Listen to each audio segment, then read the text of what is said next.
Hello, in this video, I show you how to add 20% internet speed. By default, the computer limits the system to 80% of the bandwidth of a connection, but you can use the setting to override the default. Type bedite.msc in the Run command box. Open the local group policy editor.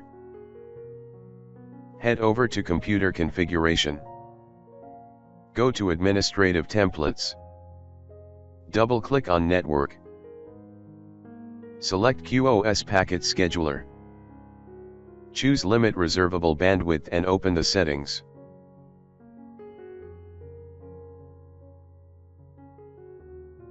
Click on the Enabled button and set the bandwidth to a 0%.